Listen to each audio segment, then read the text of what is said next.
Odhiambo machielo nyakwar mga jwang'ar wakie chendo ni mara many piny tarik 18 dwe no mar 9 higa 2023 waikoni mathoth ikiny mokwongo waikoni weche manyien ka bang'e anabed kanyo gi twak mar ramany piny kama bende wadhi goyo mbaka kanyo gi James Ochieng Omwa mano en jagoro mar riwruog jomatatu e kaunti ma Kisumu. Wadhi ng'iyo weche go motenore kod weche mag wuoth bende koro seyudo ng'ikruok kotenore kod meto manengo maute pachoka to kabiro mana bang' weche manyien kod mga jwang' to mokwongo wang'iyo thuond weche. Riwruoge makedo ne ratich oganda odonjone ogai mar obila kod duol mar IPOA ewi nek mar jopiny bang' yiero ma higa 2017. Visa ambayo imetustua hata sisi zote, ambayo inahuzunika. Ikiwa itakosekana mtu yako vile leo ametendeka kwa sisi, kesho anaweza tendeka kwa rawera majahigni 25 mayangore ni nyocha oteki kendo ma olalgo gi ji ma okong'e gwenge magi Sibania okwany ringre e kisima. With effect from today, wase amua and what they made of fares were with 20%. Weg matatu gi tuk-tuk Kisumu lando meto mar 20% mag nengo wuoth kaluwore gi pek mar nyiewo mauta.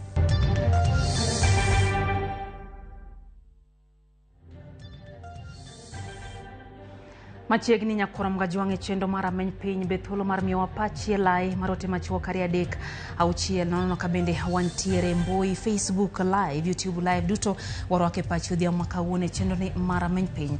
Wantiere gi Belinda Dhiambo maloko na weche odhiambo makawuono machiegni nyinga Lydia Okeyo.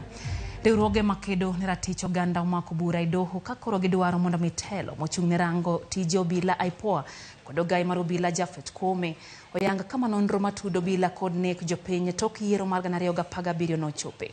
Bura no tudo obila kod nek mar oganda mano obago ng'anyo kane gikwedo duoko mar ombulu mar jatend piny Kenya e yiero mar 2017. Ripod no imiyowa gi jafwambo marwa George Bati.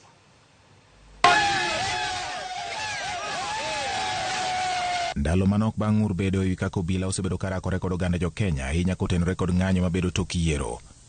Moko kuom riwruoge makedo ne ratich oganda koting'o Kenya Human Rights Commission KHRC, mano makedo ne ratich oganda jo Islam Muhuri kod Khelef Khalifa odonjone ogai mar obila Jafet Koome mondo duok penje ewi kaka obila norocho ratich oganda jo Kenya e tok yiero ma 2017.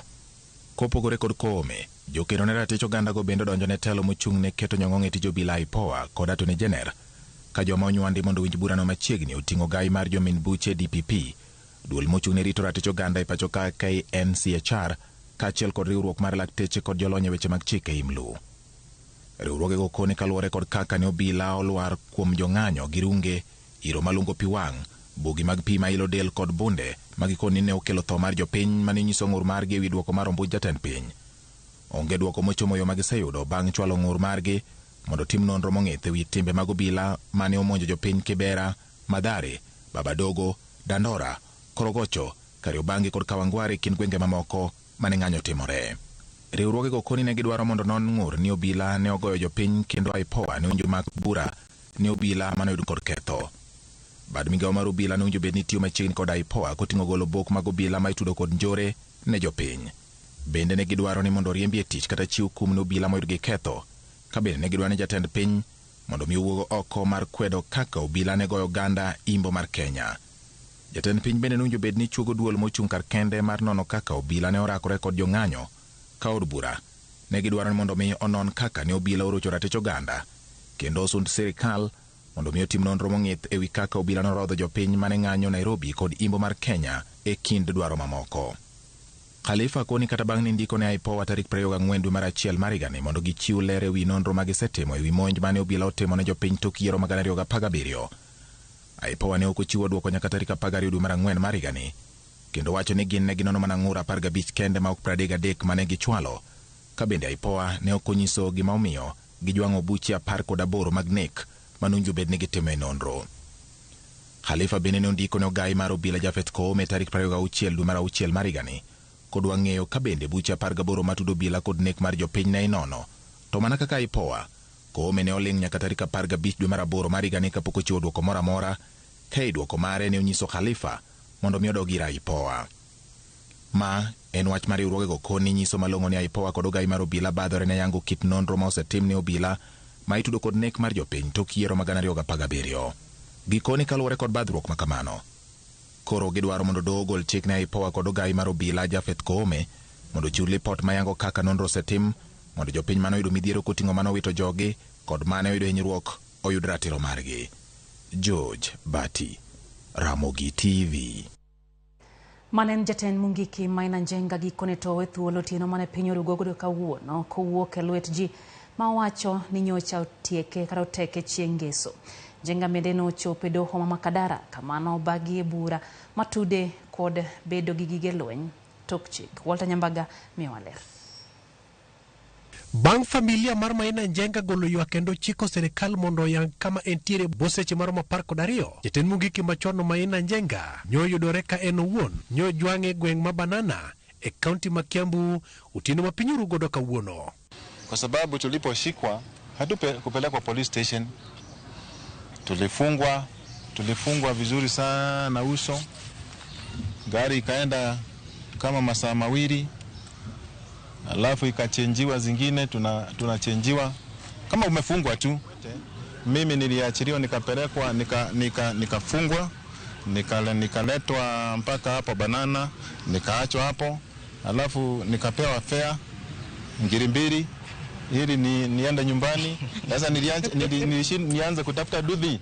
Njengo koni jok manyolal kode gin jogo moyango kendo tudo mmeko mare kod bura momake doho. Wale ambao walitushika hiyo wakati si watu ambao hawajulikani, ni wale watu tumekuwa na wao kwa hii kesi,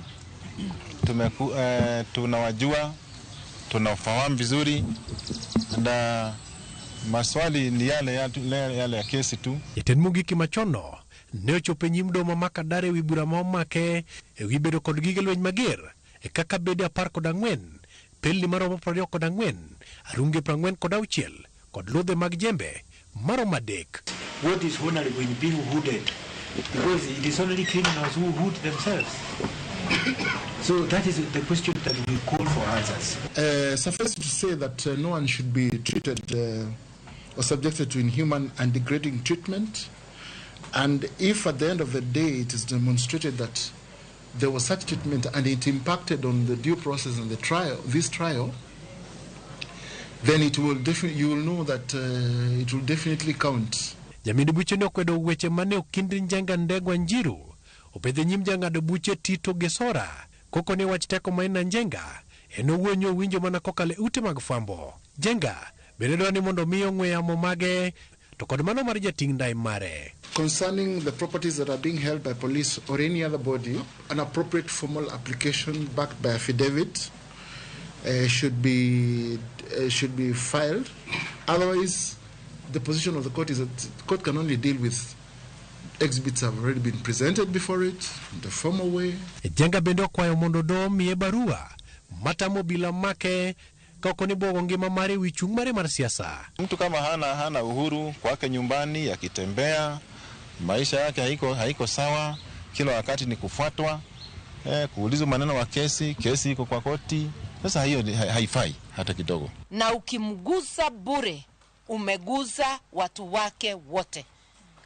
Umeguza dada zake. Ukiniona hapa mimi ni dada yake. Na ako na dada wengi. Ako na ndugu wengi.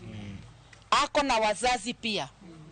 Kwa hivyo ukimguza, umetuguza sote. Burano ibiro winji kendo tarik 14 dwe mar 12 higani mondo miyo obila machoko neno e thuolo mar tieko choko maling'ling' madwarore burano. Come for the judgment, you will have the documents. Let's be ready for the hearing on 4th. Walter Nyambaga, Ramogi TV. Rawera ma jahigni 25 manogo ripode ni ondhi kendo lalgo gi ji ma okong'e e gwenge ma Isibania Kuria West oyudi ringrene e kisima. Kaka jafwambo marwa George Maleronwa koya e kaunti ma Migori ringre jagono oyudi e kisima mantiere machiegni gi yode. Kuom ndalo 3 ma okalo familia moro e gwego mag Isebania kuonde ma Kuria West osebedo kamanyo wuodgi ma jahigni 25 moyang kaka Abdi Sharif mane ondhi kendo lalgo kod nyo bende nyaka sani koro pok oyangi kane gintie kod geno ne gidhi yude. Kata kamano geno koro rumo bang' yudo ringrene e kisima machiegni kod Kanyero ma rawerani osebedo ka odakie. Ni visa ambayo imetustua hata sisi zote, ambayo inahuzunika. Ikiwa itakosekana mtu yako vile leo ametendeka kwa sisi, kesho anaweza tendeka kwa mwingine. Ama kijana hakuwa na hatia yoyote, kijana ambaye mwenye biashara anaenda kazi yake asubuhi akirudi jioni. Gima koro dong ne familia ni en ting'o pek mar wito jaheragi kaachiel kod manyo ratiro ne rawerane matho mare pod kelo penjo mathoth malo duoko. Sasa kile ambayo tunaomba sisi, kabla mambo hajaenda mbali ama hajasahaulika, ikiwa bado ni fresh, ichukuliwe kwa hatua na kwa haraka. Familia ni wacho ni rawerani oriko ni wuoke odo wadgi isenyo pine yuso chieng' tich abich ma juma mokalo kama jobede koro poko yangi ne ondhiye ma olal kode. Gidwaro mondo bila koro tim nonro mar yango jogo eko manolal kod rawerani kane pok owito ngimane. Hii kitendo ni utovu wa kukosa amani na usalama kwa hapo Hispania, na sio hii peke yake ya kwanza imefanyika. Iko mengi zilifanyika na zingine serikali pia wametatua, imepatikana na zingine bado. Hapa ni Bakani. Kwa kweli hapa iko shida ya insecurity. Wizi siku za nyuma ilitokea, maduka zilifunjwa na ziliborwa na ilienda hivyo. Bende giseyo bila kuom koso kao kang mapiyo piyo matim nonro nyaka rawerani nelal. And we are also reporting that there's a lot of laxity in the police apparatus. So we are appealing to the police to speed up this matter and investigation, and the culprits must be brought to book. Familia ni kod jodak mamoko magwego mag Hispania wach ni tho mar rawerani okelo negi luoro, kabende giywak ni weche mag arita kwe ok osebedo kaber e tong' pinyno mar Kenya kod Tanzania. George Juma, Ramogi TV, Migori. Komiti maduong' madhi nyime gi twak e kind kweth mar Azimio la Umoja One Kenya Alliance gi Kenya Kwanza koro tich abich mar jumani dhi chako bedo gi romo gi jokanyo manochwalo pach gi jumbe ariyo mokalo. Kweth mabiro chopo mokwongo e nyim komiti no en mano mar kuku mar duol mochung' ne yiero IEBC. Aput mageto chugo IEBC manyien gi riwruok mar jofwambo. Kokalo kuom jokombe mag komiti no, Kalonzo Musyoka gi Kimani Ichung'wa, chenro mar twak gi jokanyo biro dhi nyime e juma mangima kochakre tich abich. Very good. Yes.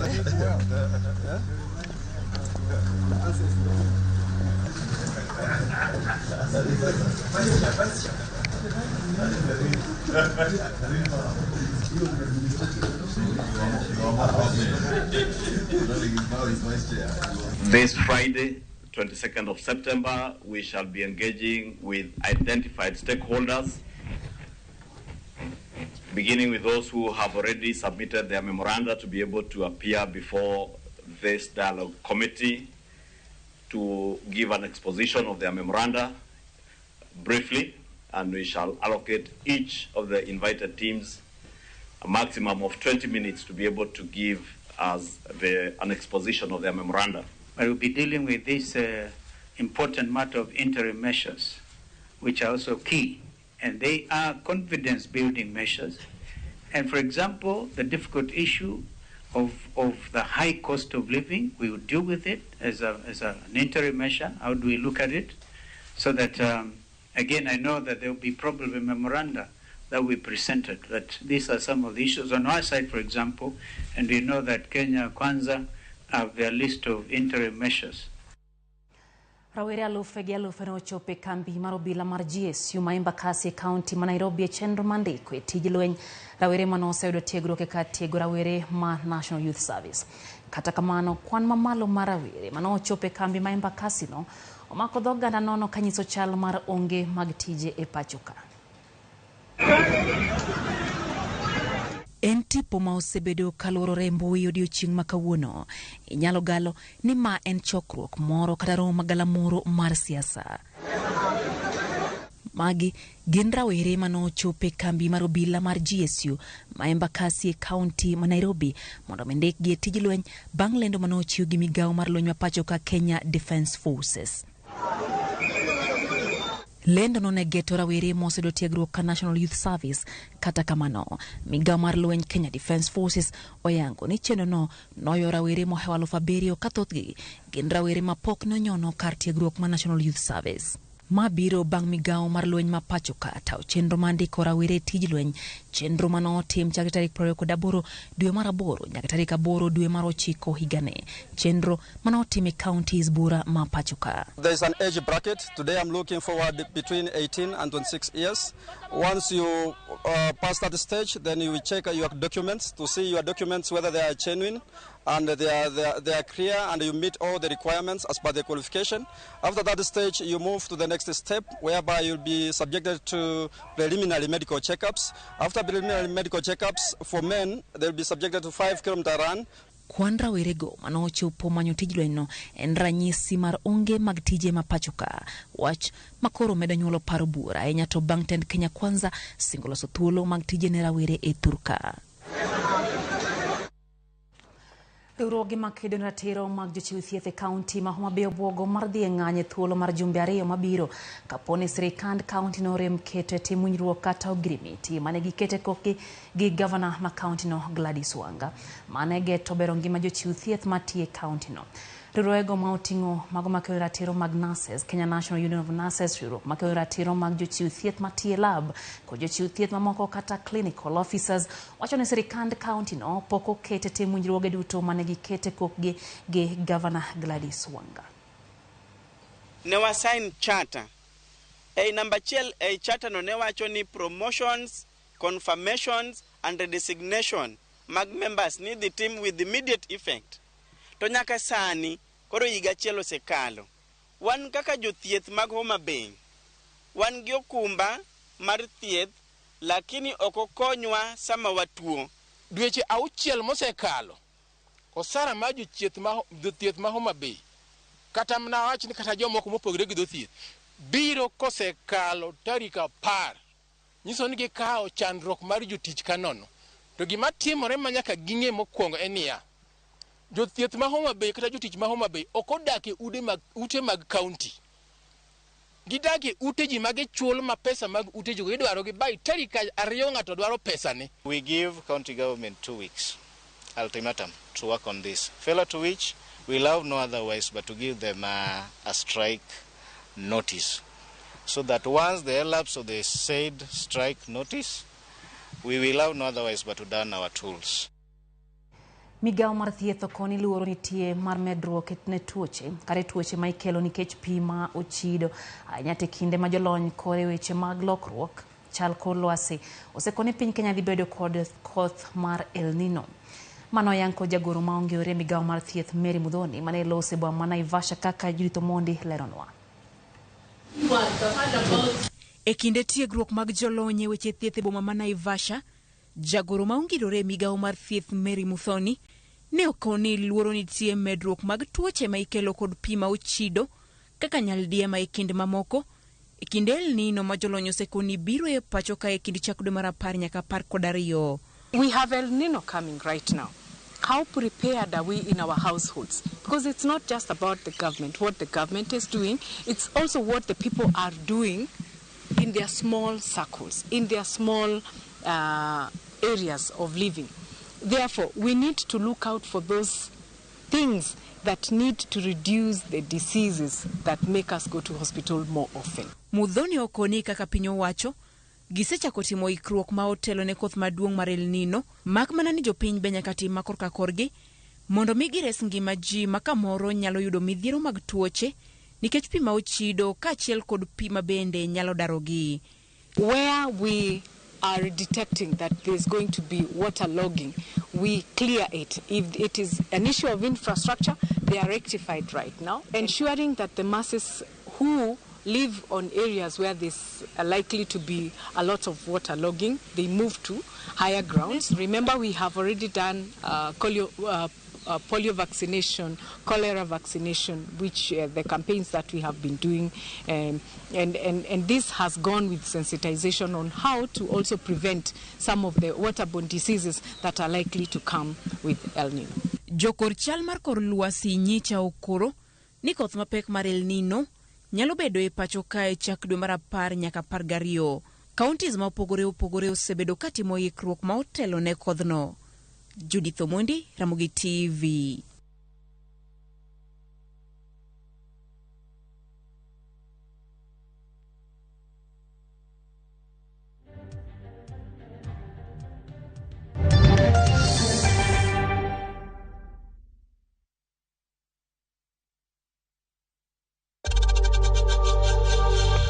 We know times are tough, so save money by buying airtime from M-Pesa to any network with 0 transaction fees. Dial *487*2# and get your airtime PAP with 0 transaction costs.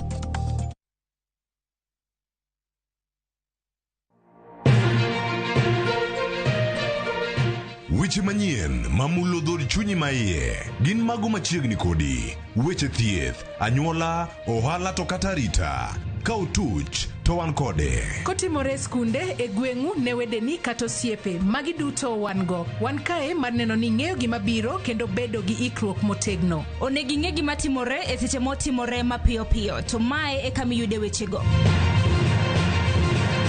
Kenya en marwa waduto to Ramogi TV en odwa to kendo wantie iye kanyakla achiel kaka onagi. Ma en rupiny kod mbaka oromo e Ramogi TV. Sud machiegni mondo wago mbaka.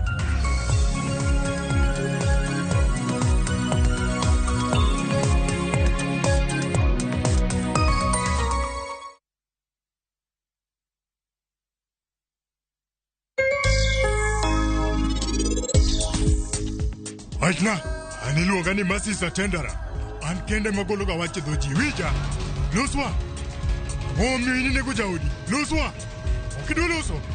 Ananoni moriduka sana. For KPLC tokens, Villa charges. Only on Airtel Money. Dial *334#. Select Lipana Airtel Pay Bill, then select KPLC.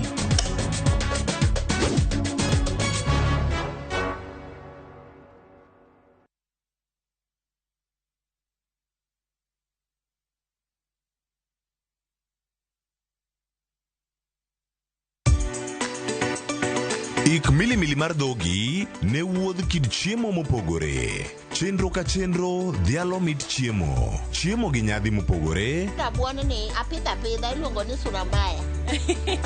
Lony tudore kod kitwa. Ok en mana ewi chiemo. Joluo wacho ga nang'o? Nyako dhiga tedo. Nabiro tedo. Ai biro tedo. En hera gi lony moketi e loso chiemo ka chiemo. Sama koro gibage, sama idhi moye, to ni medo ne sukari matin. Sukari miyo konyo gi fermentation. Omiyo, kihero chiemo, in jatedo, kata mana ng'ama ohero tedo. Tudri kod tich adek juma ka juma e chenro mar tedo gi chiemo. Gi Jailieta mana e Ramogi TV. Nunua KPLC tokens, Villa charges. Only on Airtel Money. Dial *334#. Select Lipana Airtel Pay Bill, then select KPLC.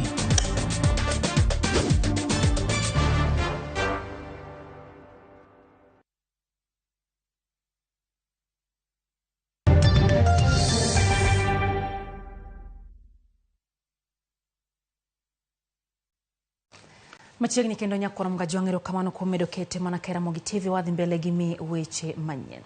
Jaod bura ma kaunti ma Homa Bay Dr. Joyce Osogo Bensuda omedo seyo sirikand Kenya Kwanza kaluwore gi nengo mar mauta masani oidho malo kendo osekelo pek e sekta mar wuoth e kor gwenge ma Thurka.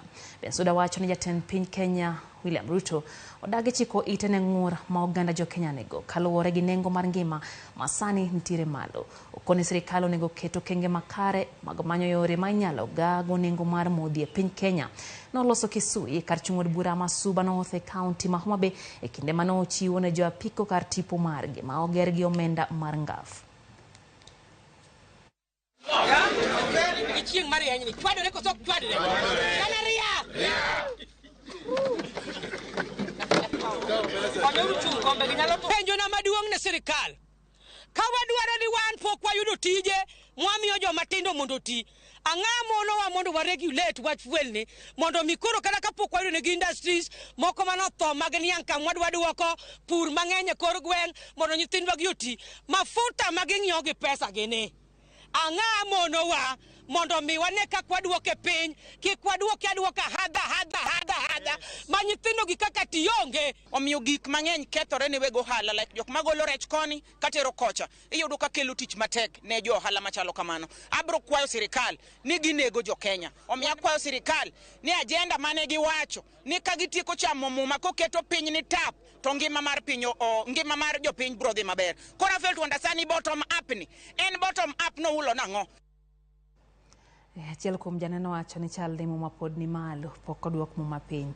Wadhi mbele nyakoram gajwang' jodak ma kaunti ma Siaya kwa mondo mi orit kiti gi timbegi ka koro gitimo mano e yor ndiko historia maggi.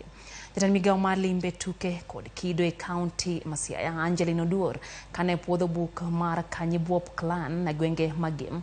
Wajiwo dhoudi mamoko mondo mi oluwo okang' makamano ma koro biro konye choko ripode e kinde mabiro. Jakom anyuola ma Kanyibuop jaduong' Nyandato Rinda yango ni dwarono biro konye puonjo ganda kotenore kod kitgi gi timbegi. Richard Kodindo ma ochung' ne ndiko bugno olero ni thoro margi ok en lando weche mag kido kod timbe kende to en mano mar kelo kanyakla oganda e kaunti no ma Siaya. Will create a good environment for our children and grandchildren and the future generation. Buop ne en ng'at achiel to nonyuolo Otieno nyuolo yawuoyi adek, mano nyuolo Nyapod adier, Obira Bienge kod Oyogindo. Now jogi emo nyuolo Jokanyibuop, jadekgi emo nyuolo Jokanyibuop. Bugni wandike gi dholuo kendo edition mar ariyo dhi wuok en English mabende already wasechake. Kisani nyithindo mang'eny ok ong'e dholuo maber, koro dhi loke en English mondo giwinje adimba. Ntiere reference, ng'ato ok wuoya, owuoyo according to book nondiko kama, omiyo agone gi erokamano. Mar ariyo, wadwaro encourage clans wa mamoko bende kanyalo luwo gima Jokanyibuop otimoni, mondo gibende gindik bugegi, gindik roots gi kuma ne giaye, mondo ji ong'egi, gibende ging'ere, kata nyithigi mabo biro bang'e gi nyikwagi ong'e kuma ne giaye.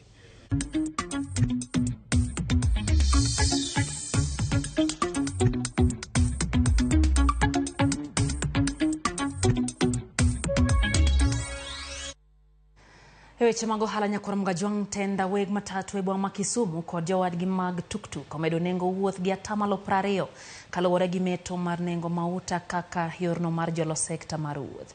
Ka gitwak bang' timo romo mano kelo kanyakla jotelo e sekta mar wuoth, weg matatu oywak ne piny owacho mondo mi ojolgi kaluwore gi nengo mauta makoro ntiere malo. Gino makoro chunogi mondo mi gimed nengo ne jowuoth. Kochakre kiny biro chuno jowuoth mondo mi omed kind Sh50 nyaka 100 ewi nengo wuoth mapile ka jowuoth e chuny boma ka kendo biro chuno mondo mi omed e kind Sh20 nyaka 30 ewi nengo wuodh tuktuk.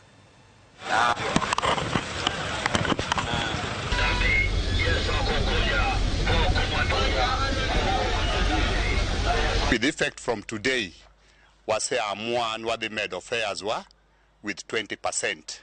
And this 20% is cutting across. Finance bill, unge maber, nino gulo suru mar mafuta, e atamala boru, mucho patamala parga uchiel.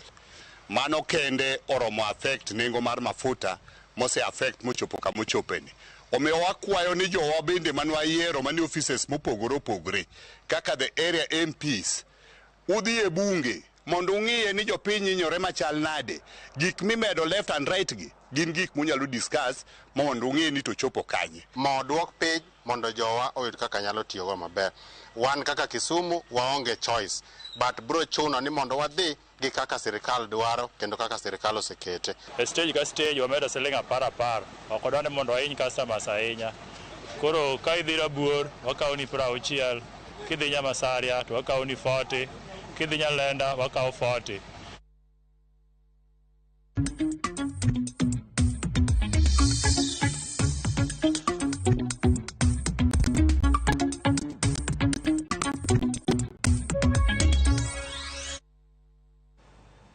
Kormoga joang dakika kanyo en 28 bang' sa achiel midhiambo chendo en rameny piny pod wantiere kidieny mokwongo kama keloni wechego manyien kabe narwako pachi kacha nyiswa ni to inti parango ahinya kotenre kod wechegi ma waikoni. Alice Sanya nyisa kacha ni en oparo ne jatend piny Kenya William Ruto ne ok oting'o mama ler noting'o novel misomo haya no koting'o moma ko chal ni jopiny orito ting'o mama mondi koreka biokete piny. Pastor Collins Odindo wacho kanyo ni kawuono oneno Ramogi TV ka nitie Bondo County ma Siaya, wacho ni sani koro gikelo teko magi e puothe magi kendo mondo ginene gibedo kod chiemo ndalo mabiro kotenre kod wechego mag tije mabende koro onge pacho kanyo Kormoga joang thoth oganda ywago onge mag tije ahinya kotenre gi mano bende wakili. Pastor Mondi Otiche wacho kanyo ni entiere kodwa e chendo dhiambo ma kawuono. Maurice Juma Ogada mene wacho ni entiere kodwa e chendo owuoro ahinya wechego motenre kod nek mane polisi onego go oganda manyaka sani pok oyud ratiro kendo en geno magi ni ibro yud ratiro. Kormoga joang wantiere kod wendo marwa mananyisi ni wadhi go mbaka kutenre kod idho mar mauta. James Ochieng oimore mose oganda wa kapok waduogo gi twak. Irio nade? Dia ariyo maber dhiambo ma kawuono kendo agwero kamano mar miya thuolo mar donjo e studio mar Ramogi TV mondo watwag gi jopiny chenro mar rameny piny e weche mag wuoth kaluwore gi medo nengo mar mauta pacho ka. Machiegni ahinya James kendo wakawo yo matin kende ka bang'e anoduok kanyo gi twak kutenre kod medruok nengo mauta gi yorego mag wuodhe en twak mabiro mana bang' dakika machuok Kenya Kormoga joang kete mana kae Ramogi TV ma en rameny piny.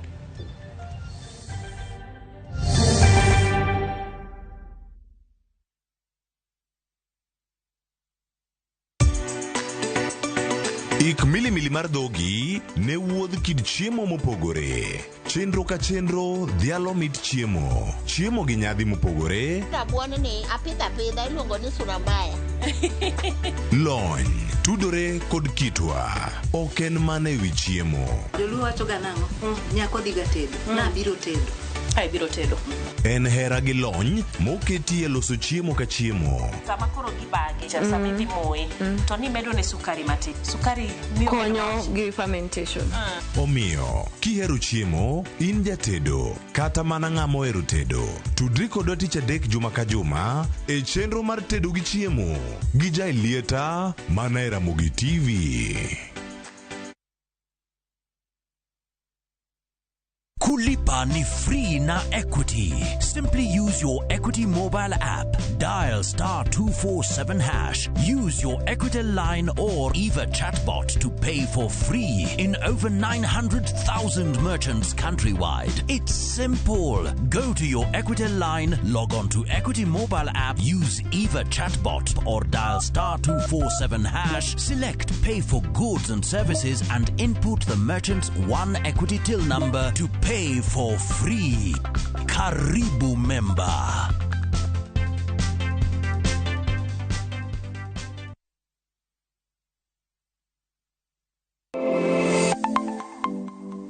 Kormoga joang gi nengo mar ngima mamedo hidho. Ben ng'eni pok mari nyalo kelo ni yuto mari. Talent ni no nyaka isweti. Ok ni en talent ni koro irie tiendi ni ni talent koro biro no. Ng'ato ka ng'ato nitere gi pok mare mana Nyasaye omiye. Iyudo kata mana nyuola kwiri ni kik idhi nyis ji to kok inyiso ji ng'ama biro ng'eyi onge. Chieng' tich ang'wen chakre saa 2:30 nyaka saa 3 mar okinyi mar mondo mi wamiyi jip makare kalure kod pok mabende intiere godo. Omiyo tudri kod an Sharon Ong'aw. Chieng' tich ang'wen chakre saa 2:30 nyaka saa 3 mar okinyi e TV mar Ramogi kwa keloni chenro mano mar pok opogore.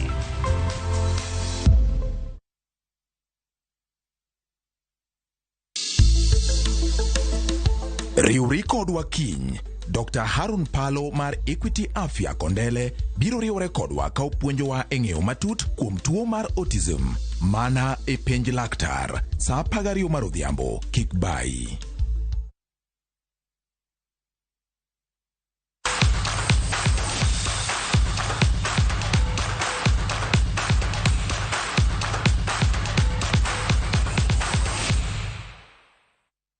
Machiegni paw tuke nyakorom gajuang tim mar nyiri mar Harambee Starlets otimo ikruok margi mogik e alap ma Kasarani kapok giwuok pacho ka yore tugo e kindgi gi tim mar Cameroon e boma ma Douala. Starlets kotelnegi gi kocha margi Beldino Demba biro wuok pacho ka chieng' tich ariyo saa 1 okinyi ka gin kod geno ni gibiro yudo loch tarik 22 dwe ni e tielo mokwongo mag manyo tiko mag yore tuke mag pinje Afrika. Bang' tielo mokwongo e piny mar Cameroon, Kenya biro bago tielo mar ariyo tarik 26 dwe ni ka joloch e kinda timbe ariyo gi biro bedo gi tugo achiel kapok joloch yudi ma biro yore tuke mag Afrika.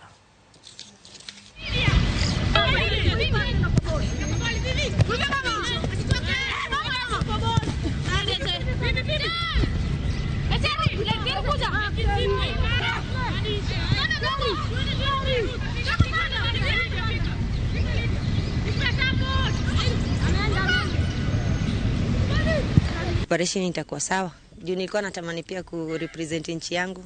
Unapata kule ni off season, wachezaji wanaenda kwa national team, sisi tunabaki tu kwa club level. So kimimi nimefuria sana na naahidi wa Kenya tutawaangusha. Tutapambana na mnajua Starlet waga waangushi wa Kenya wote. So mafans tukikuja home wakuje kwa wingi sana wa support Starlet kama venye na support Harambee Stars. Tuko na players wale wako na tayari experience ya kucheza national team, wako na experience ya kucheza AFCON, wako na experience ya kucheza qualifiers, inatupatia a good edge. So ni vyema sana for us to have her back, na anakaa kuna moral na atasukuma team vizuri pia. Tielo mar adek mag tuke Sarakap no bagi alap ma Nairobi Primary odiochieng' ma kawuono. Tukegi noyuayo jotugo maromo 250 manonyiso mich margi e tuke mopogore opogore ka omenda maromo $2.3 nochoki bang' tukegi rumo. Piem mag Sarakap noyuayo jotugo e kidienje mag adhula, handball, volleyball, netball, goyo abal kaachiel gi badminton. Tukegi bende noyuayo jotugo matindo kochakre higa mar 10 nyaka jomadongo. Tukegi bende noyuayo josir kaachiel ganyuola ka geno maduong' en mar choko omenda mikonyo nyithindo madhi skul to onge gi nyalo. Tenda Wema Initiative manobago tukegi geto choko omenda maromo $3 higa ka higa. Weche mag somo. Nito nyathi moko yudo max 300 kadhi malo. Ento ngimane chopo kanye kobedo ni okonyal kata chopo e tiegruok mamalo. Mane momiyo nwabiro kanya achiel makoro wariwore kwagolo omenda mar siro nyithindo manyalo bedo ni okokalo maber lakini gin gi mijingo madhi mbele kod sombgi. The number of children we have supporting this year who are 50, but next year we want to double it because there were so many children were left out because the hunger for education in Kenya is big, and so we are doubling. The next year we double again. And it is always the needy child, but not so bright. Karabondi FC mong'ere kaka Dark Horse obedo joloch e tuke mag Chapadimba County ma Homa Bay ka tim mar Ogandi Girls bende nokawo loch e kidieny mar nyiri. Karabondi FC noloyo tim mar Mbita High School gol 1-0 finals manobagi alap ma Wakiaga Polytechnic Grounds. Golno makende nologi jatugo Brano Odhiambo dakika mar 23 e kidieny mar nyiri. Tim mar Ogandi Girls noloyo tim mar Lara Girls mawuok Karachuonyo gonde 2-0. E kaunti ya Migori tim mar Awendo Academy noloyo Kangeso FC gonde 4-2 e finals kokalo picha choma bang' tugo no ruma modhi 0-0. Agenga Girls no bedo joloch e kidieny mar nyiri bang' loyo tim mar Awendo Queens gonde 6-0. Joloch apagari e tim mar yawuoyi gi nyiri counties duto ma Nyanza biro rakore e finals biro bagi giko dwe ni county ma Kisumu.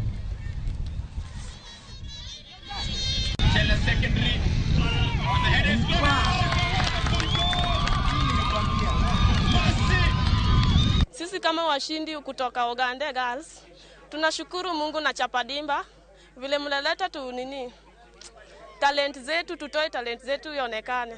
It was not an easy match, by the way. We trained, we took our time, we come together, we sacrificed a lot, but with God we able to achieve the best, and we are appreciating for that.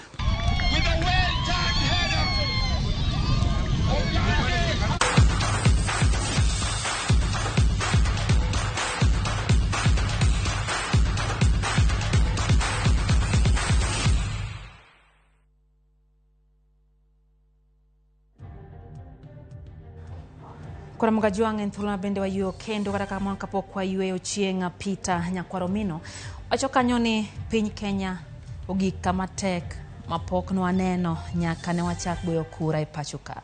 Wacho ni nengo ngimani malo ka jotelo mane wayiero oling'thi kama onge jok magolo duondgi. Wacho ni en gima bende oganda medo wuoro mokalo. Steve Nyakwaragai wacho ni sani piny tek kendo onge jatelo makoro winjo ywak jopiny. Okoth Onjiko Jaunga wacho ni entiere kodwa e chenro kanyo gi jaode Lucy Okoth wacho ni kachiel gi Mheshimiwa Martin Owino. Kwa Mgajuang waduogo kanyo gi twak mana singo ni twak mar rameny piny kanyo gi James Ochieng mabende en kanyo jagoro mariruog weg matatu e kaunti ma Kisumu. Wasebedo gi bel na dia mosebedo kalo kuna weche gi waduoge twak mara men piny kete mana Ramogi TV nikech wendo wa osekoreo makare e kaunti ma Kisumu.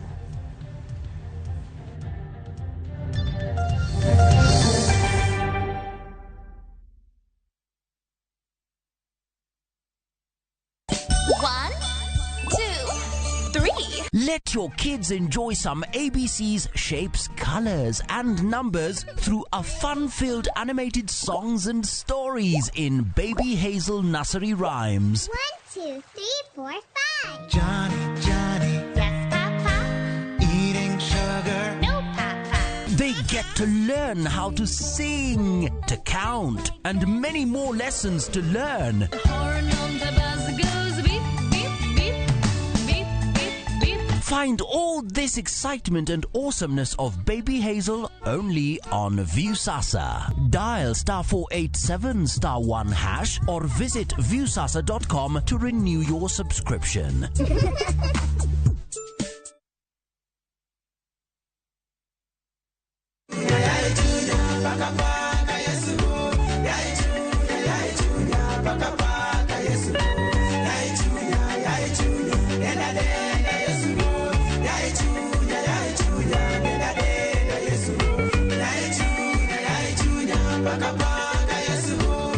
Mondo iyude skiza timu mare chunya idiyo *812 *784#. Ramogi TV en od jothumbe duto.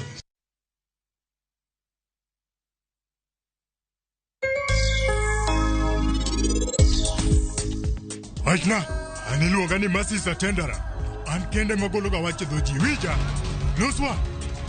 Omiyo nego jaudi. Loswa. Okidoloso. Ananoni moriduka sana. For KPLC tokens, Bela charges. Only on Airtel Money.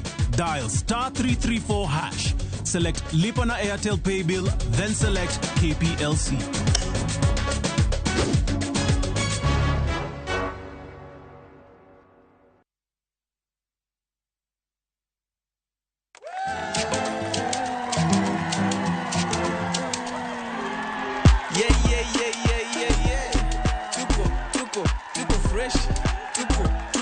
Tupo sight. Relax, everything is alright. You know how we do it in the 254. It be nice, we keep coming back for more. You know how we do it in the 254. It be nice, we keep coming back for more. Sherehe si sherehe bila aroma, inashika inatubamba vinoma. Sherehe si sherehe bila aroma, inashika inatubamba vinoma. For make it deeper, manze mapema ndio best. Masaa machache ino time to rest. For make it deeper, manze mapema ndio best. Masaa machache ino time to rest. Introducing new tropical air fresheners range. Let the scent move you. Available in all outlets near you. From Tropical Brands.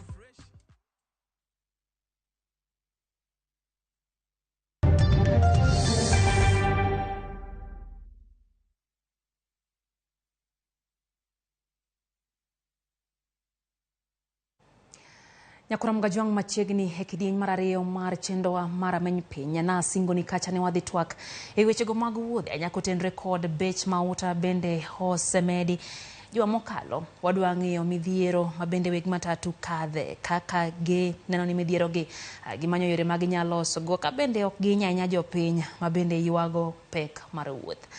Studio ma Kisumu wantiere kanyo gi James Ochieng. James Ochieng omwa en jagoro mar riwruoge weg matatu ayante kaunti ma Kisumu wadwani watwagie kode mondo ginyiswa kaka chenro dhi mbele ahinya nyaka ne med bech mauta osebedo nade. James Ochieng' imore mose jokanyana mnyachiel kendo kapok wachako chenro ne mar twak marwa. Erokamano Lydia, ago erokamano ne Ramogi TV mar miya thuolo mondo wabwa twaga rameny piny e weche mag chial mar wuoth e pacho ka.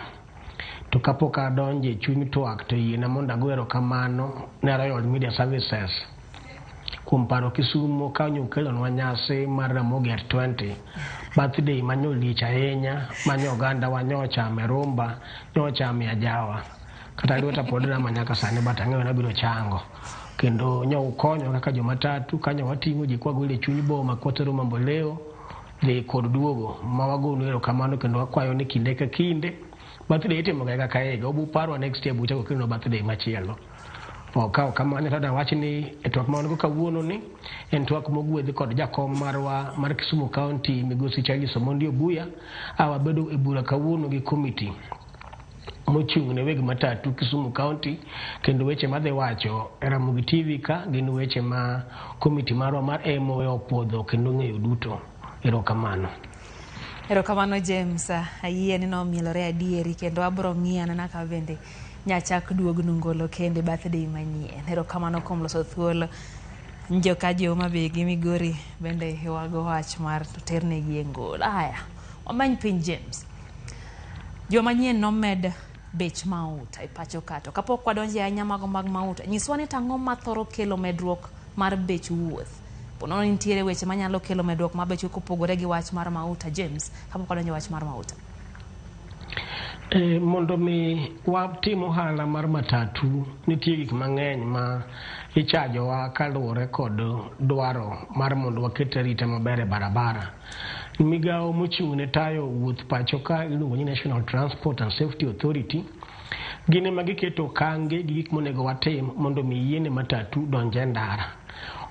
Nitie gik itiyoge matatu machalo speed governor ma moko nitie minyiewo nyaka siling 40,000 kuom item achiel mikete gari maka gari man kod sako man kod geche kata 50 kata 60 konyiewo mag 40,000 go nitie ma samoro dhi malo.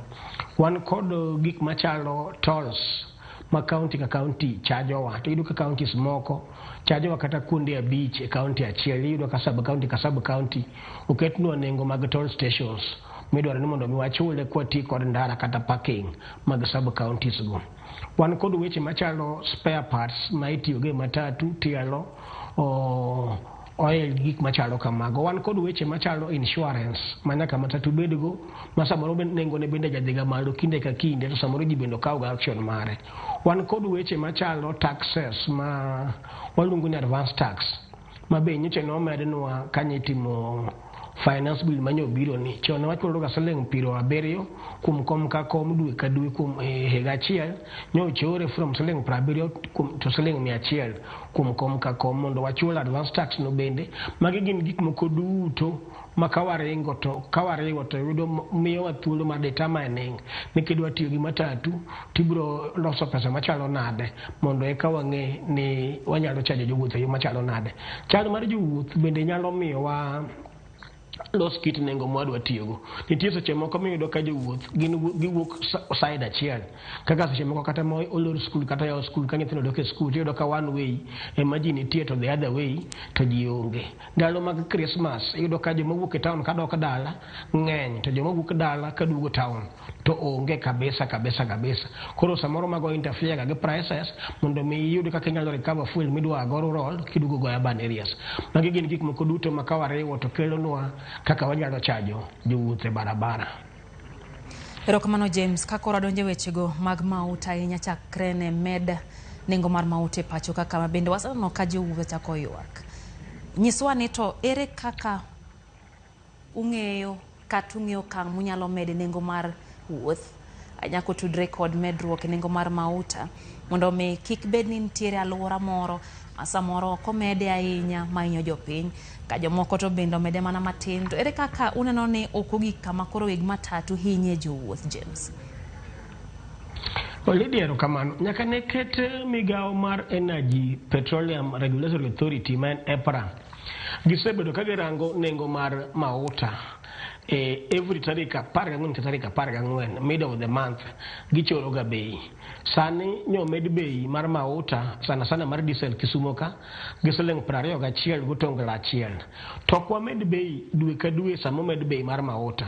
Kirango ta rate ma April osebedo ka miyo dwe mar adek gane diesel nyaseleng 160 gutongla 7, petrol nyaseleng 170 gutongla 5, kerosene nyaseleng 140 gutongla 6. To manyo med September ni otero diesel mochopo seleng 200.99. Kirango difference from March nyaka September to wan gi pogoro kata medruok mar mauta machopo seleng 38.29. Mano mana ka uwe diesel ngech ng'eny geche wa kod tuk tiyo gi mafuta mar diesel. To geche wa ok tigi lita achiel endara kata mondo giti. Iyudo ka nitie geche mag town service maringo Kondele Manyata tiyo gi seleng litas 60 per day mondo giringi. Lita 60 ne kiketo gi medruok mar seleng 38 gutongla 2, tiyudo ka en medruok mar seleng 2,200 gi 297. Geche maringo oko machalo mago rude machalo Busia kata Bondo tiyo gi litas madirom 120. Kigo kwan mar 120 liters give this addition manyowuok March nyaka September maen seleng 38. Tiyudo ka odiochieng' matatu maringo Bondo koro nigi medruok mar seleng 4,594 gutongla 8 e pesa monego keti kata chulgo mafuta e odiochieng' achiel. Magi ka koro ne warango to koni wadhi medo hinyore kecho ken mafuta kende ema wang'iyo nikech sama mafuta medore to gik machalo lubricants, spare parts bende nengo gi dhi malo.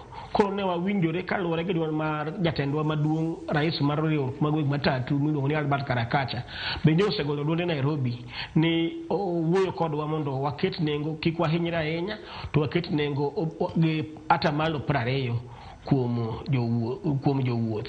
Nikech gimomiyo wacho kamano Lydia, iyudo ka en gari manomiyo kata driver moro target nadwa ni mondo mi ukan seleng 3,000 kata 4 odiochieng' kodiochieng'. Sama odhi e pump godhiambo ka koro dwa kano gari to wuon gari dwa ni mondo jas mafuta e tangi, gari nindo gi mafuta full tank mondo kinyo chak go tich. Tiyudo ka medruok mar seleng 2,500 cha e pump godhiambo cha dhi interfere gi pesa manyo kano. Nyaka nyo med mafuta ni chieng' Friday nyaka kawuono wan gi nyaka jomo segombo kata we tich nikech koro yudo ka pesa manyo kanyo seleng 4,000 cha koro nyalo mana kanyo seleng 1,500 ma wuon gari ok nyal yiene. Kotemo mo kanyo seleng 2,000 kata gi 300 chuno ni driver gi conductor koro dok ot maonge msara magidhi yudo. Jomoko nyoso wacho ni koro kata kara gichungi geche parking koro giban kata gima chalo gi nyalo to geche kinyal yiere ngendara nitiyo ne wuon mafuta to in pesa medhi jam kaka jatij gari onge. Maya manokelwa mondo wabed piny kik watim gimoro manyalo hinyo jowa ma jowuoth magen customer kik watim gimoro ma bende nyalo hinyo jotich matatu kata weg matatu. Omiyo ne wamedo nengo gi atamalo 20 kuom kamoro amora manyo wachaje ji nengo ma owinjore. James nyiswa ni to nyaka ne chaka med nengo mauta ma bende un bende dho medo bech wuoth jowuoth be koro ywak. Nyiswa kaka chal mar wuoth osebedo ahinya te kaunti ma Kisumu. Jowuoth to ywak nikech sama nengo med mar mauta to kata nengo wuoth kenda momedore gik mang'eny ma nengo gi dhi malo to wan wahero jowa kendo wang'eyo ni wan gi poverty index mathurwa kaluo Nyanza ka ni malo saidi. Omiyo okwasebedo kwa medo kinde ka kinde mosegabede kimedo nwa nengo samoro nyalo kwa medo nengo kata samoro bang' higni 2 to ken gimo osegabedo katimore dwe ka dwe. Omiyo ne wamedo ne jowuoth magwa nengo ma ok ng'eny ahinya. Kanyalo somo ni moko Lydia en ni kamoro kaka Migori ne wachajo seleng 700 to king'iyo atamalo 20 mar seleng 700 biro seleng 840 to waketo ni nengo no koro beda seleng 800 mangiso ni nengo mo medo kanyo en nengo ma tin ne seleng ne atamalo 20. Kisi kanyo wachajo 500 to wakone jowarade koro kumedo kiko bed nengo mokadho 600.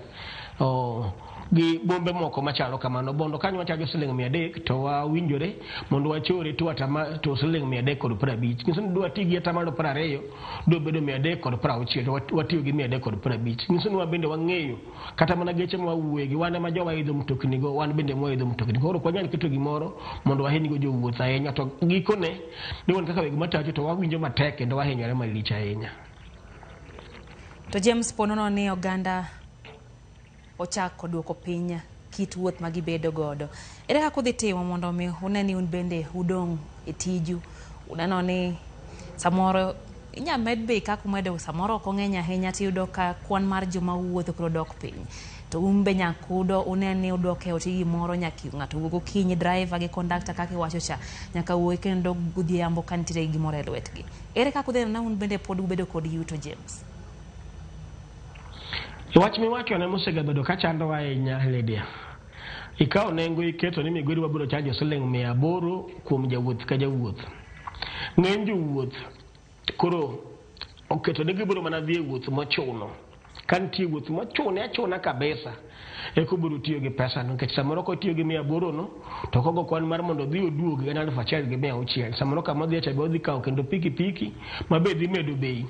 Kogo kwan mar siling 2,000 to kone ya wuodhi ni tek wewe achi kata na wachno taburo dhi e bang'e to mane ma samoro hinyowa igo kwan ni tingo dhano 14 monego chule 800 lide pango mtokani marumo kata mana ji 10 otamore jowuoth bende kone wasebudhe mtoka nyakiterwa mae kama ywak ni wan gi lal maduong' ahinya ohala mar matatu nikech dhano onge pesa iyudo ka samoro ji koro dur kata mana idho mtoka stengech wadhi kone ni chuli office koro ji orengo dhi rito mtoka e barabara kacha kama chaje siling 500 eno kone ne gi 300 idwa ywari anywa gi customer aonge 300 aonge ang'o mana ka samoro nengo mwaketo gi samoro ginyal ga tiyo nikech poverty index mawanogo nengo mwaketo kata maga town service nti kwendo mwaketo siling 60 kata kaka kama kiboska biro town ni ndo ka koro siling 10 momedno jowuoth bende gigara mamoko mana ko tim moko ni wuoth kende tich motiyo ni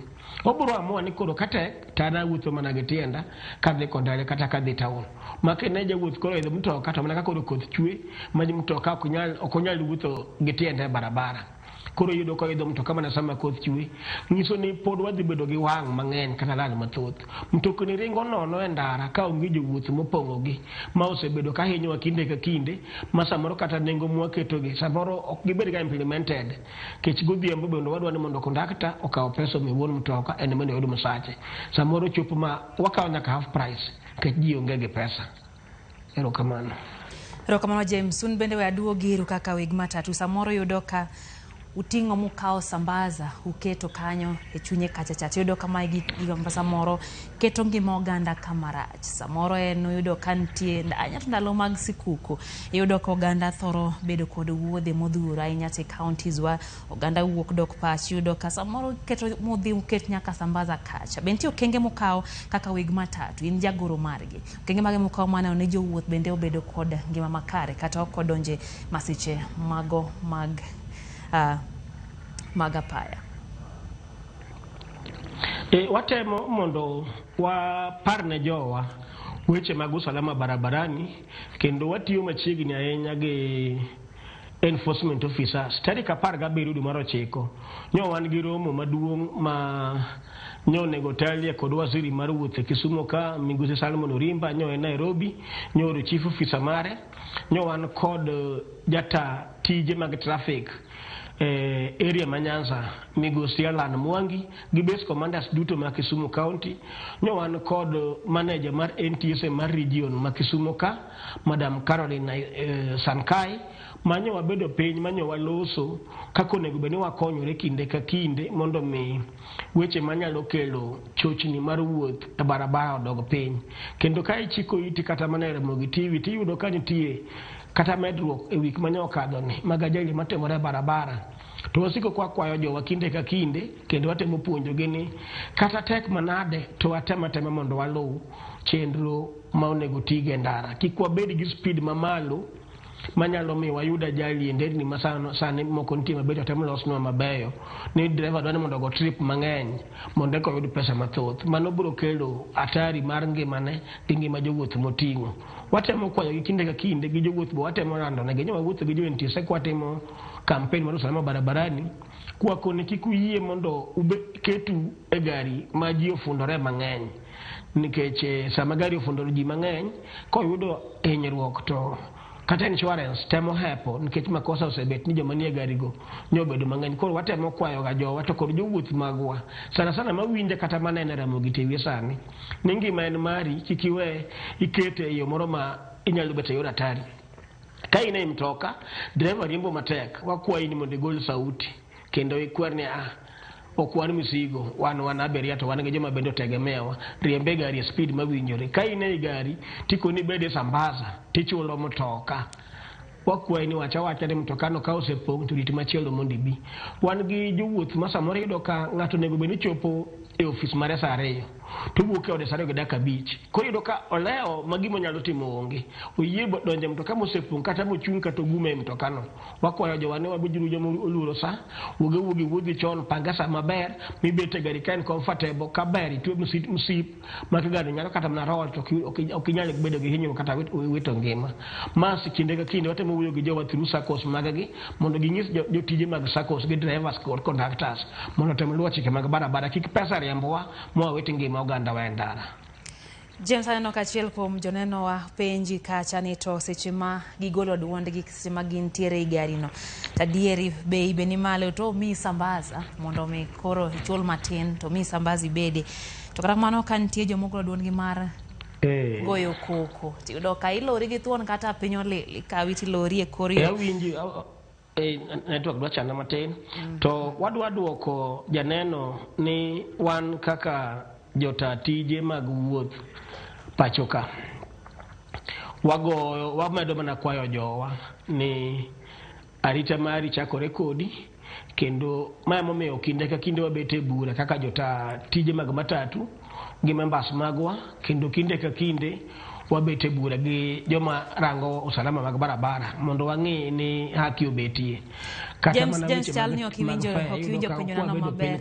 Chalni okiwinjo penjo nano maber James. Ni nengo koro monego chaji onego bed nengo makama. Erokamano. Kech kanyo waling moko wacho gimoro ibudo kasa moro ng'ato buru ko fulo medi koro ka monego bed chaji siling 800 kwa siling 1000. To kwanyali yie mondo me jowa bed kod hinyruok samwa miyo gi huduma mar usafiri ni.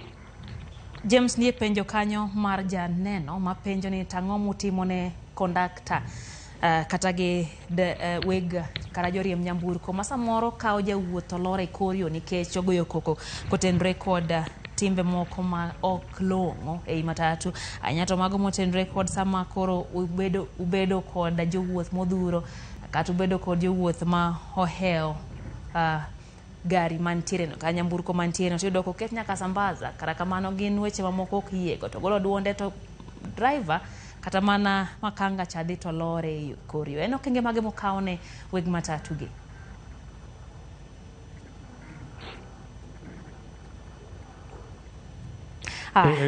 Lydia akwayo ni aneno ka wan gi chachi ni tudruok matin. Akwayo break matin mondo mi alos yor tudruok kodi dakika moko matin.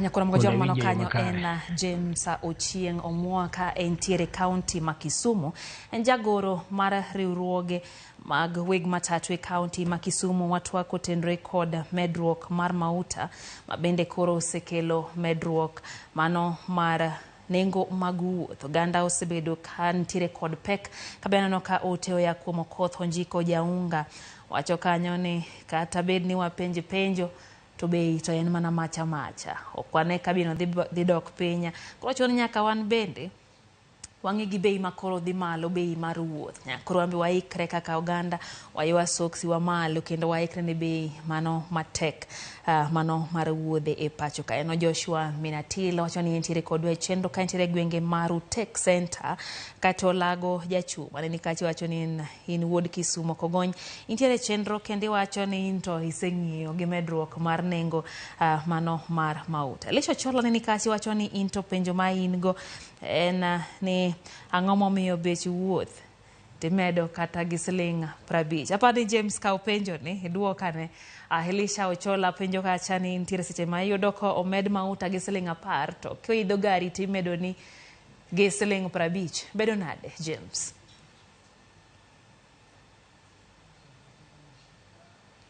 Awacho ni okwanyal ga medo bei kinde ka kinde to mano nyalo mana moko nitie matimore ma jowa timo e barabara mar riwruok magwa ok opuodho kendo kwanyal wacho ni mauta made gi siling 10 to wamedo ne jowuoth siling 50. Ka ng'ama osebedo karango kaka EPRA osebedo katiyo to dwe mar 7 ka gidhi 8 kende mane giduoko bei gi otonglo moko 8 bang' kane gisemade gi siling 12 to ok ne wamedo bei kindeno. Chakre higa ni dwe ka dwe gisebedo ka gimedo bei kendo wacho ni from dwe mar 3 higa ni nyaka dwe mar 9 mafuta mar diesel nyo med gi siling 38. Ewi siling 38 ni wamedo mana ne jowuoth atamalo 20 kaluwore gi safar ma ng'ato ne dhiye. Kuonde manyo ji wuothe gi siling 50 wamedo siling 10 koro wakecho siling 60. Kuonde manyo ji wuothe gi siling 700 wamedo siling 100 nyaka siling 80. Akwayo ni Lydia mondo wati kod statistics kech kwano ok riambi. An kod figures moko manadwa ni mondo mi waketera til rameny piny mondo jowa winj malong'o. Ni nitie gari ma tiyo gi mafuta kaka geche madhi Nairobi kaka Easy Coach kod Climax. Geche go tiyo gi mafuta manyalo romo lita 340 odiochieng' kod odiochieng'. Pesa magitiyogo manyo mednegi kuom dweche makwano no e gari achiel wan kod medruok mar siling 13 siling 13 kod siling 18 gotongla 6. Mano medruok mar fuel momed ne gari achiel siling 13 kod siling 13,018 shillings kigoyo kwan ne jowuoth ma idho gano dhano 50 kod achiel ibiro yudo ka pesa monego kata med ne jowuoth onego bed malo. To nasewacho ni ok seche duto ma mtoka ringe ndara oting'o jowuoth mopong'. Koro wan ne watimo mana cost sharing mondo wakonyre go ogandawa ma idho mtokni magwa mondo kik wahinygi kendo onge odiochieng' mwasebedo ka wasegombo hinyo jowa ma jowuoth. Wacho ka ni peja chien kocha ni ang'o gini mamiyo kelo chandruok e nengo mar wuoth. Tawacho ni nitie gik mang'eny moting'o nyaka tolls ma wachule counties, oting'o nyaka insurance ma wachule insurance companies, oting'o nyaka gik ma onego wa comply go ka NTSA. Nyaka waket speed governor mtokni, nyaka waket gik ma ji tuwe nungo gima chalo seat belts. Mayudo ka seat belt akel samona siling 400 mondo ketgi gari ma tingo dhano 60 ok gin pesa matin. Nyaka timne gari no service kinde ka kinde to oil bende samoro idho malo, lubricants bende samoro idho malo machalo brake ginego brake fluid gi grease ginego. Koro magi ka warewo to samo med ga gigo to kwaja ginene okwaja medo bei. Chandruok ma wan go Lydia ma nyaka ng'is jo neno magwa ni matatu e ohala maber maka omed bei to wuon matatu biro e yamo mago mbaka gi joge.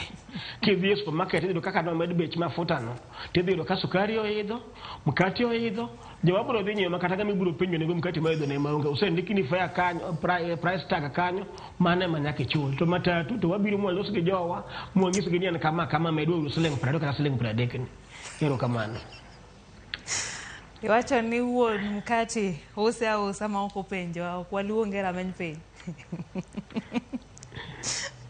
James, awinjo kikwano kit gik mabende ung'iyo kaka iwacho ni NTSA ng'iyono wechego motenre kod seat belt nyaka uneno uketo gimoro amora. Aneno ka penjo moro ya janeno ka openjo to kare ka gigi te uketo kare. James, ang'o miyo pod udiyo gimoro e lwet obila e korio? Mano donjo e weche mag gik matimore e barabara mag corruption. Watemo kwero jowa kata kwa loso gi polis. Nitie jowa moko ma nigi luoro mar luwo chike mag barabara. Samoro en chik ma onego bed ni owuoyo gi polis to miye warning to weye odhi. Tido ka polise moko nie barabara moseng'eyo ni ng'ani oluoro chik en koro we akonye na kwayo mana gimoro dina mondo aweya odhiyo. Ma timore kaluwore ni wan gi mtokni mang'eny gi nie loan. Mtokni gi ichulo per day. To cost of justice ma pacho ka osebedo matek.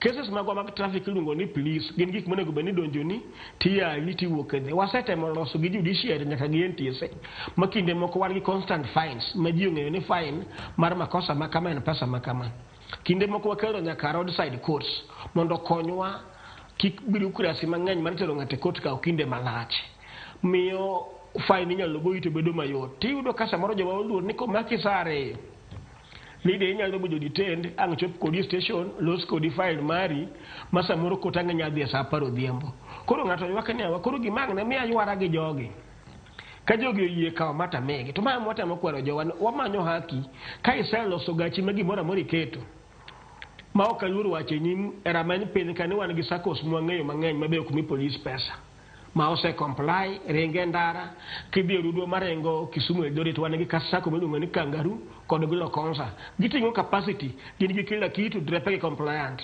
lady confirm radio Ramogi TV kawuono ni hawatoi pesa wan gi SACCOs marengo Busia wan gi Bungoma Line wan gi Trans County mamoko nitie ma ose comply tingo capacity gi go shuttle hawatoi pesa ya barabara wan gi SACCO machalo Transline madhi Kisii wan kod Premier madhi Kisii matingo capacity mago shuttle hawatoi pesa barabarani wan kod Molo Line ma bende wang'eyo ni bende oserengo higni mang'eny bende ose comply hawatoi pesa barabarani wan kod Easy Coach buses maringo Nairobi gi koro wanyalo wacho ni en gima nyaka ng'ato nyaka chiw iyudo ka sama makosa ne otimore two have to tangle nitie makosa mar jachiwo to gi makosa mar jakawo koro wawe uru hero kech en asara mang'eny kiyudo ka mtoka moro ndikoni no odiechieng' achiel otiyo gi siling 1,400 komiyo polis mano pesa mang'eny wakwayo jowa ni wakomply uru wabed uru ni wan sawa sawa wakone gini koro pesa mwami onge jowuotho miwa pesa mowinjore kik wating' excess jitu msip garo brigi kila kitu drebo garo barupete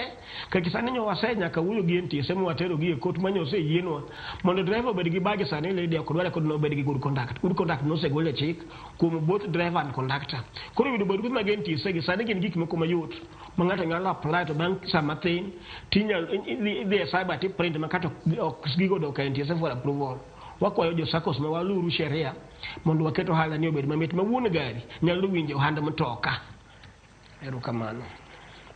erokamano James ntiere penjo maka koro waloro ang'eni ntiere weg matatu ma samoro ne okawo loan hola mago ma ng'ato kawo SACCO samoro kawe bengi mondo mi ong'iew go gari senga bende koro med nengo ma oti yudo ka koro hala dhi piny ang'o ma ng'ato timo ahinya to weg matatu gi James mondo mi oneni duoko hola mar loan cha be manyako duoki ere kaka utawo chenro mago mane ni ubede rekod makare gi jo bengi kata gi jo SACCO bende radio tek kanya kama koro tek nikech ne kawo loan e bengi samoro mwaka achiel kata mwaka ariyo mokadho seche mineno kata nengo mar petrol dhi malo ne ok nengo petrol kende emanyo wakadhe finance bill ni nitie nyaka nengo mar interest manyo dhi malo manyo gole ata malo machielo kanyo dhi malo nitie nengo mag transaction fees ma samoro in gi pesa M-Pesa idwa ni yor pesa ne account ni e bank mondo mi ichul go loan nengo go no dhi malo jo bank bendo keto nitie pesa magi chaji ka en gi gimiluongo ni late payment ka ok ichudo e kinde mowinjore tema kore kiyudo ka nengo mauta be odhi malo nengo mauta sasa mose dhi malo kata pok wamedo bei to jawuoth ma Kenya ka jawuoth ma Kisumu jawuoth ma Nyanza osebuok koro kata kako dhi wuoth onge to wan samoro gen fair competitions seche moko bende yudo ka tinde kata mana mit geche mana wawinjo chon ni ji dhi aliali ji yudo haya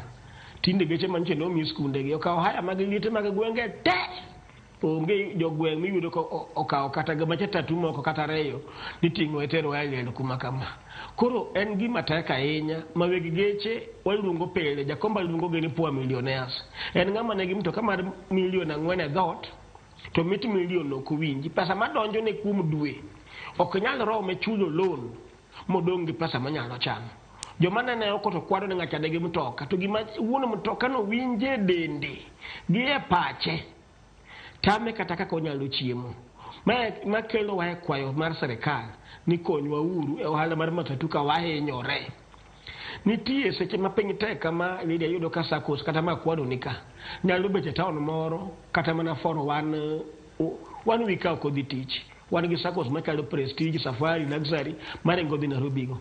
Koro kochopo kucha onego pang line mondo oyud namba modugo Kisumu ka. Onya dhi Nairobi mochung kata 3 or 4 days kapok opange. Kech geche mang'eny onego pange to jowuoth bende tin. Sama idwa tiyo e dwe achiel man gi ndalo 30, idwa tiyo ndalo 12 kata ndalo 15. Nyaka iyud ni revenue income mari koro ne piny, chulo loan cha nyaka chandi. Gima timo wan wachako dok mana kuom jo bank, wachako wasayogi ni kan we negotiate the terms monego wachudugo mondo pesa monego wachul per month chakoro chakwa uspread nwa. Koro loan monego ti kata gi 2 years chakwa dhigo nyaka higni 3 kata higni 4. Kamano. James Wagino ne ubo jo weg bengi brong'io wacho nitiere paro mosewuok mar tiyo gi nyamburko ma ok ti gi mauta. Maneno kachiel kuom nyamburko ahinya moro matin mane jatend piny oriembo kinde mane nitiere romo mar chal kor lwasi e pacho kae. Be en paro munya tiyogo James mar tiyo gi geche ma ok ti gi mauta mago michajo. Be en paro ma useparo kaka jomatatu nyalo tiyo gi pacho kae? E paro ne warwako to ber. To wan kod ywak e paro mag geche ma iluongo ni electric ma nyo biro. E nderni mathurwa ka ndara mawuok Kisumu ka ochiko sori ndhiwa. Geche manyo wan go manyo waneno kosedonjo Nairobi manyo sakos machalo Maina gene nyose kao. Wayudo ni geche go ka kochaje stima mopong' to nyalo ringo kilomita 320 to betri no orumo kendo nyaka chake chaje. Kapok olos kuonde minyalo chaje mtokni go Kisumu ka kata area mar Nyanza ka tidhido ka gin geche madhi mana siko Nairobi kono ma wan ok nyal konyowa kendo yot mondo gigaga town service Nairobi ma ok ginyal chopo magi bed gi yot kone. Nengo gi bende ohingo nengo mtokni manyo watiyogo matiyo kod mafuta kae. Mondo michul loan mare mitieki iyudo ka ni malo moloyo gari ma kawaida ni. En initiative maber, wamedo mana kwayo serikal kanyalo medo yawe to los kod joma use oduok pesa ne obede chien ma wanyalo afford. Koro mogo jong mano kanyo en James Ochieng Omwa mano kanyo en jagoro mar weg matatu e kaunti ma Kisumu. No amenyo sekta mar matatu ahinya kotendre kod meto mar mauta, bei mar mauta kachiel kod meto mag jodhero. Kamano James kumuloso thuolo kendo kodwa mbaka e chendo ni mar rameny piny. Koro mga juang par ni chendo ni mar rameny piny biro ni pile ka pile e wang jowi mari mar Ramogi TV wuok tich kae sa achiel mar odhiambo kendo amenyo ni sekta opogore opogore ahinya kotendre gigo mabende tucho e pacho ka en gino mara ni medo yudo puonj makare. Kamano kuom kete mana ka rameny piny wasebedo kanyo gi twak kabende waduogo kanyo gi weche manyien sa 3 wang'e e chendo mar Oimore. Kamano, yoro godhiambo makare nyinga Lydia. Okay, oriti masane.